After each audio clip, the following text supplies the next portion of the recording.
함께 나눌 말씀은 에스라서 2장입니다. 구약성경 712쪽 에스라서 2장입니다. 원래 시편 말씀을 함께 보려고 했는데 사정이 있어서 에스라서로 바꾸었습니다. 에스라서 2장 1절과 2절을 보겠습니다. 에스라서 2장 1절과 2절입니다. 구약성경 712쪽입니다. 2장 1절과 2절 우리 함께 읽도록 하겠습니다. 옛적에 바벨론 왕 느부갓네살에게 사로잡혀 바벨론으로 갔던 자들의 자손들 중에서 노임을 받고 예루살렘과 유다도로 돌아와 각기 각자의 성읍으로 돌아간 자, 곧 수르바벨과 예수아와 느헤미야와 스라야와 르엘라야와 모르드게와 빌상과 미스발과 비그웨와 르훔과 바하나 등과 함께 나온 이스라엘 백성의 명수가 이러하니. 아멘. 2장 1절과 2절 이렇게 두 절만 읽었지만 오늘 2장 전체를 함께 살펴보려고 합니다. 원래 에스라서와 이 느헤미야서는 한 권으로 된 성경이었습니다.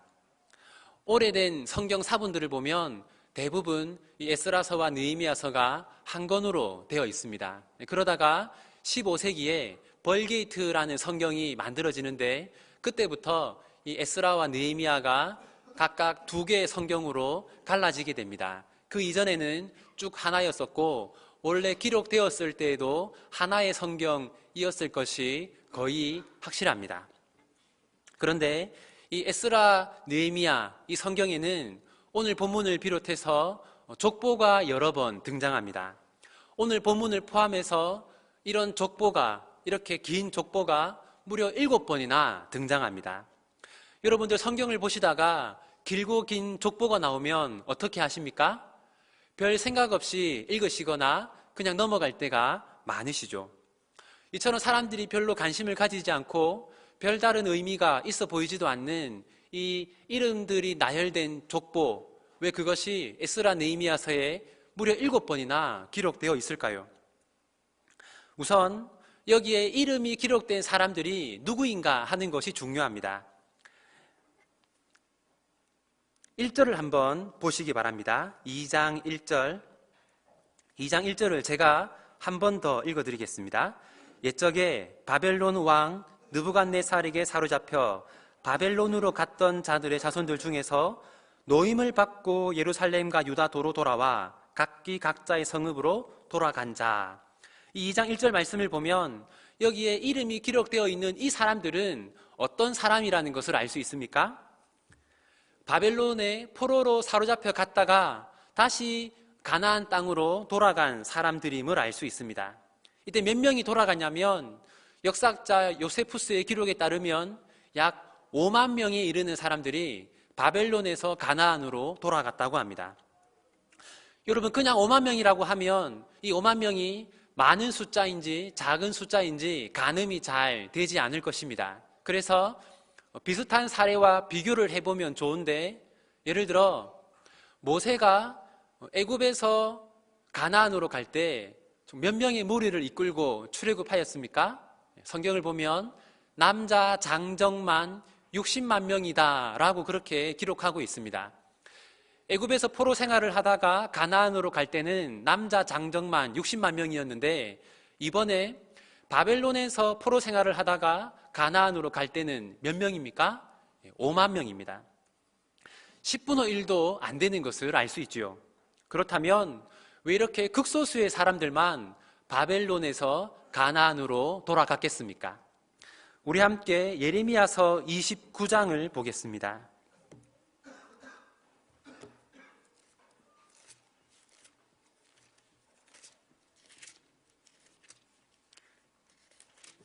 예레미야서 29장 4절에서 7절까지 말씀입니다.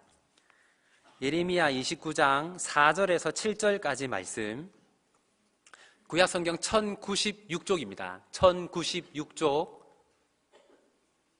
1096쪽 예레미야 29장 4절에서 7절까지 말씀입니다.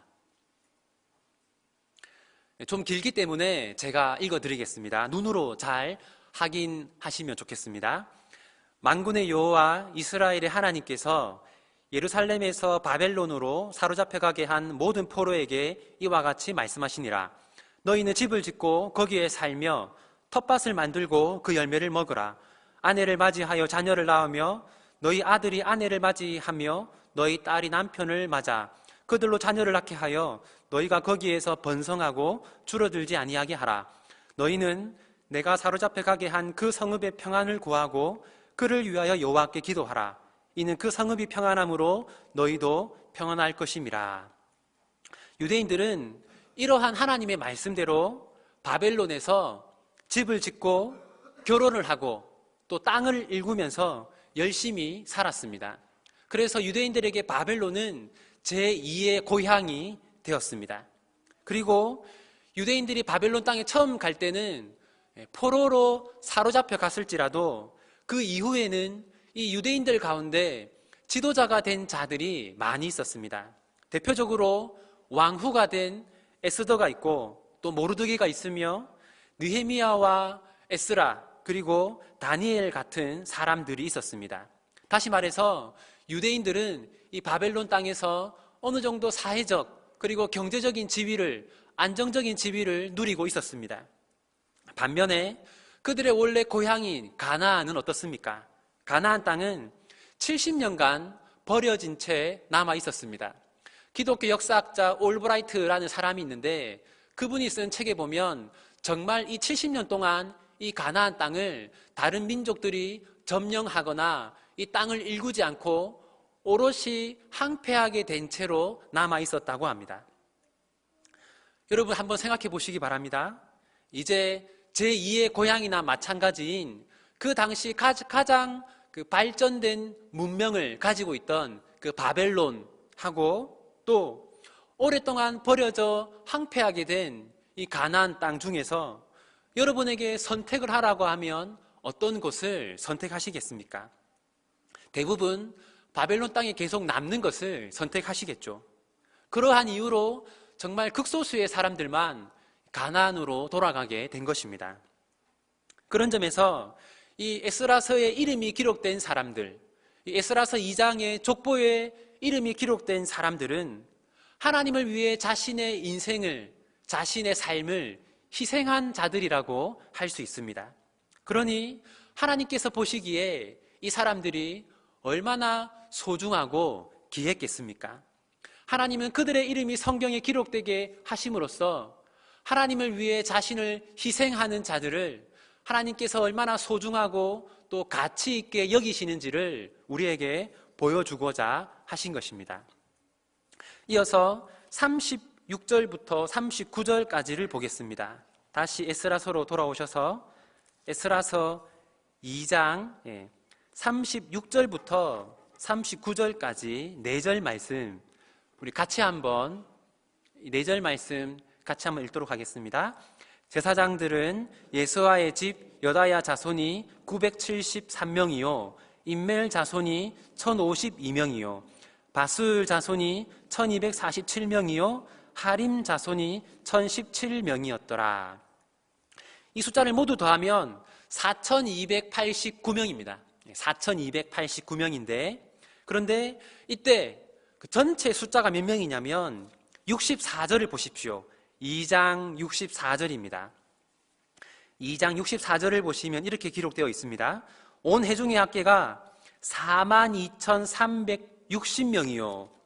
자, 전체 숫자가 42,360명인데 그 중에 제사장의 숫자만 4,289명입니다. 그러니까 비율로 치면 몇 프로가 넘습니까? 10%가 넘지요.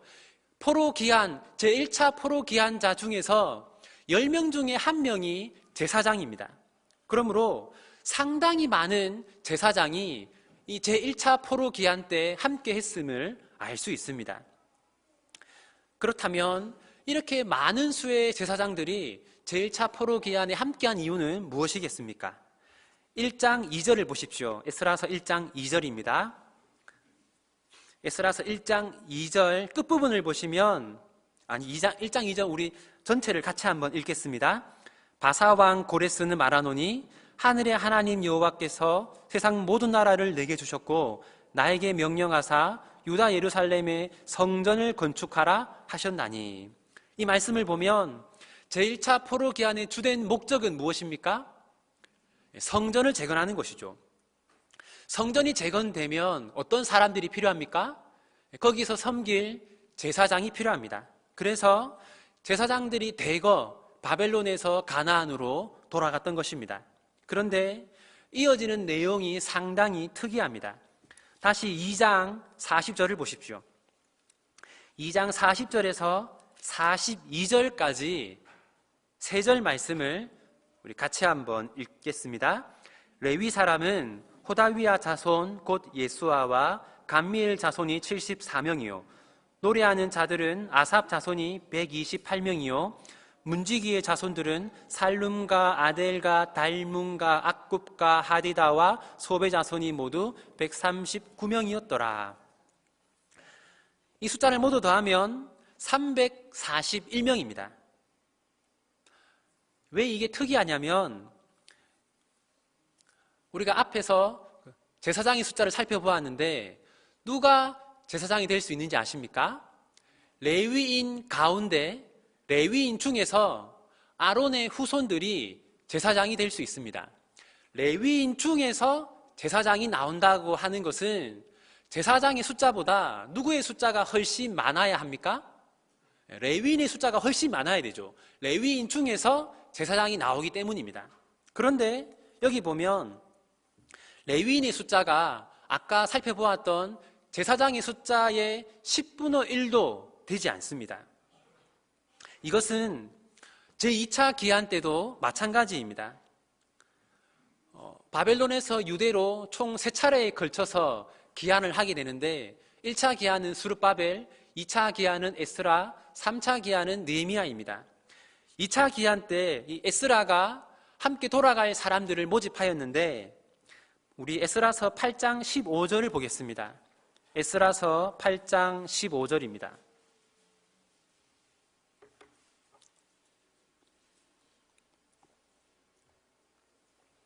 8장 15절 같이 한번 읽어보겠습니다. 내가 무리를 아하와로 흐르는 강가에 모이고 거기서 3일 동안 장막에 머물며 백성과 제사장들을 살핀즉 그 중에 레위 자손이 한 사람도 없는지라.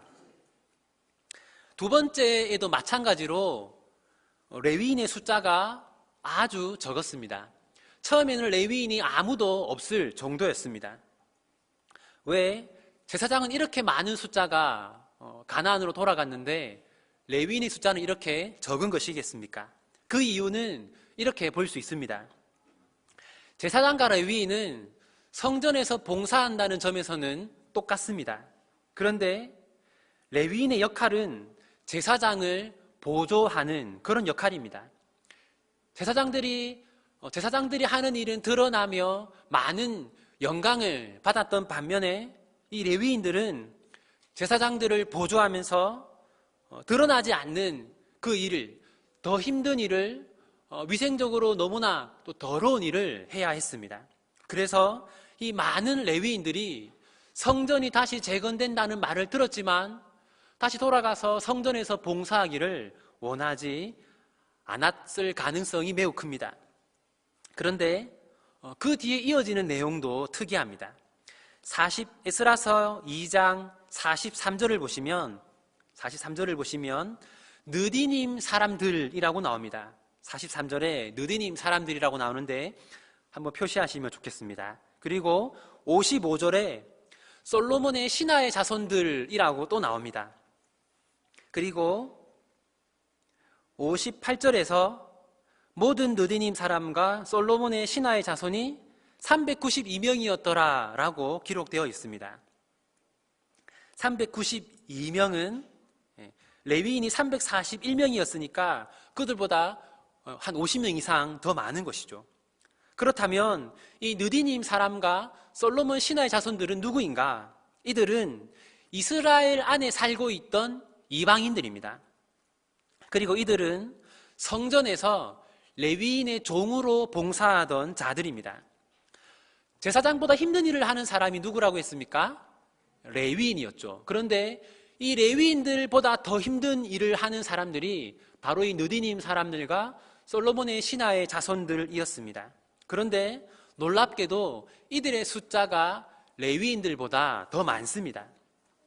사실 이 이방인들, 이 느디님 사람들과 솔로몬의 신하의 자손들은 바벨론 땅에서 가나안으로 돌아올 필요가 거의 전혀 없었습니다.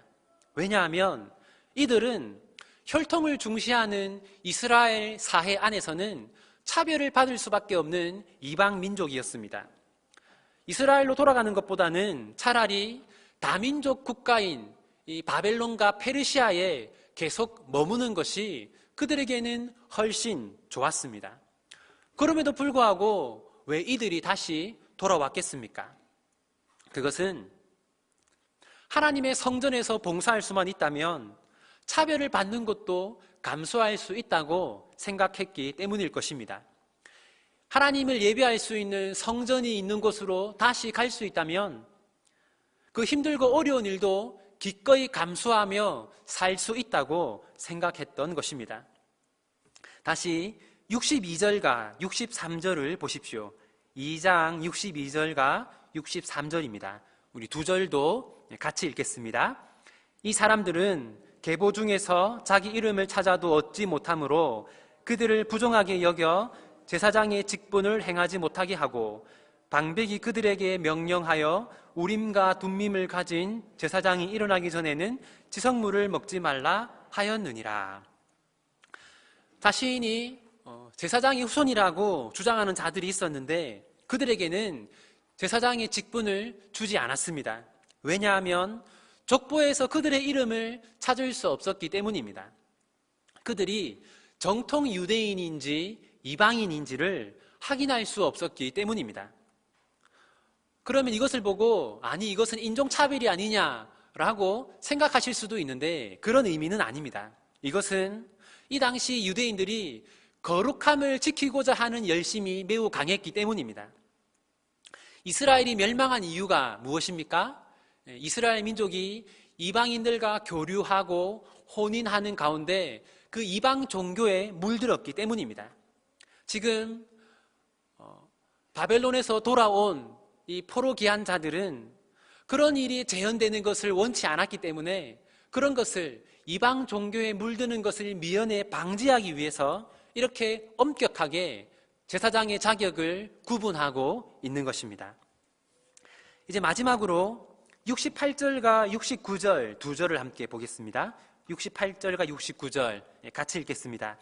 어떤 족장들이 예루살렘에 있는 여호와의 성전터에 이르러 하나님의 전을 그곳에 다시 건축하려고 예물을 기쁘게 드리되 힘 잘하는 대로 공사하는 금고에 드리니 금이 6만 1천 다릭이요 은이 5천 만에요 제사장의 옷이 100벌이었더라.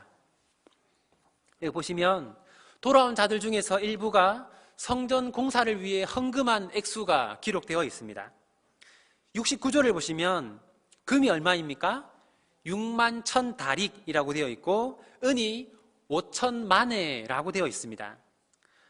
이게 얼마나 되는 금액인지에 관해서 제가 살펴본 거의 모든 주석들마다 의견을 달리하고 있었는데 제일 중간치가 되는 가격으로 설명을 해보겠습니다. 우선 여기 금 6만 1천 다릭이라고 되어 있는데 이 다릭이라는 것은 이 당시 항소 한 마리의 가격이라고 합니다. 항소 한 마리의 가격. 지금 항소가 제가 오늘 시세를 검색해 보았는데 1,000만 원 정도 하더라고요. 그런데 또 농민들은 1,000만 원 아니고 더 싸게 판다고 하니까 가격 500만 원으로 계산했습니다. 항소 한 마리를 500만 원으로 해서 여기에 6만 1천을 곱하면 현 시세로 3천억입니다. 3천억.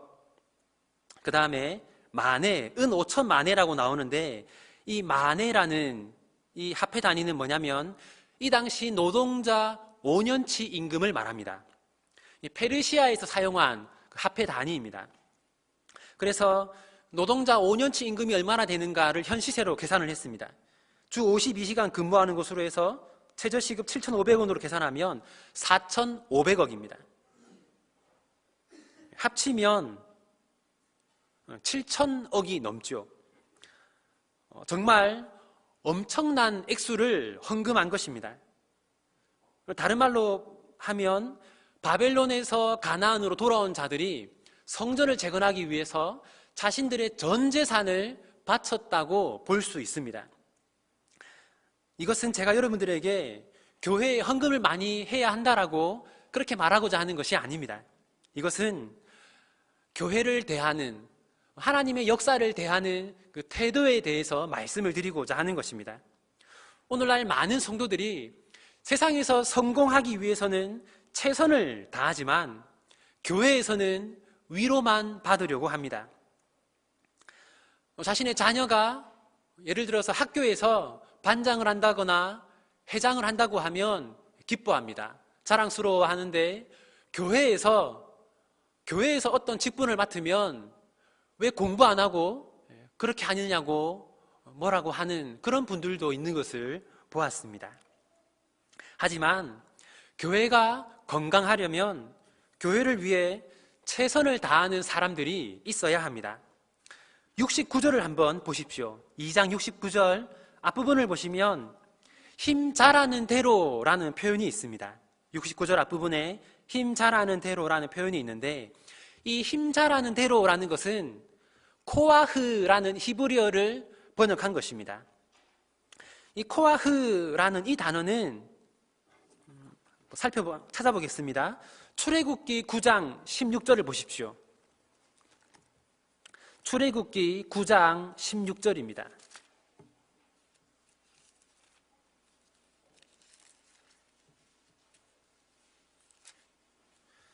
출애굽기 9장 16절을 보시면 구약 성경 94쪽입니다.